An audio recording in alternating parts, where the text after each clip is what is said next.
I would specifically like to speak about the rudder system. The rudder is normally at the back of the kayak, and you normally see it in this position indicated now. However, for it to be functional, it needs to be dropped down into a vertical position. From here it can operate. If we take a larger view of the kayak and we look at the back part of it, that's a representation of the rudder. And if the rudder is centralized, it means that the vessel will be moving in a straightforward direction. If that rudder at the back has been turned, it will then turn the vessel to the left-hand side or to the port-hand side.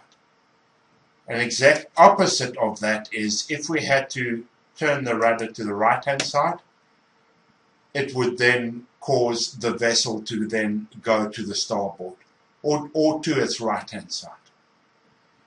So this little movement at the back of the kayak is of vital importance, and I need to control that. However, there is a dilemma because I don't have any hands or any feet to be able to control it. But there is a plan. And this is where I'd like to get to thank Mavtech, which is a South African company hosted or that is in South Africa, Pretoria. They've also got a branch in the USA. These guys think out of the box, are excellent in what they do. And they were wonderful to be able to say, listen, we can help you with this dream and to make it work. So the system basically looks like this. It's very simplistic. There's a couple of components that I'd like to talk to you about. The first component is going to be the battery.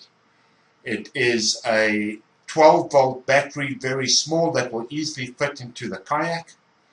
That battery is going to control this little unit over here, which is called the linear actuator. A linear actuator is a motor that moves a rod in and out. The specific one that we've got has a stroke of 150 millimeters, and this is going to turn the rudder at the back of the vehicle. The next component, which is of incredible importance, is the switch. How are we going to control the switch to be able to make the linear actuator move in and out? Well, as you can see, it's a very robust system. When I asked the guys at Mavtech whether this is going to last, they actually had a giggle and said, I'm not going to be able to break it. How beautiful is that? So this switch is going to help me control the motor. Just underneath it, on the pipe, there's another component that allows me to remove the pipe. I think this is going to be important. We've got to consider spit. We've got to consider that I'm probably going to be biting the pipe, and then we need to replace it. So this is what this little system does. Here's the system again, what it looks like. Very simple, very robust. All the components are off-the-shelf components, which means if we need to replace something, it can be done. So let's have a look at how this really works.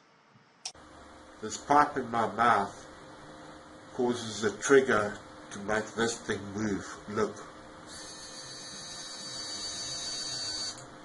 How cool is that? And I'm controlling it by sucking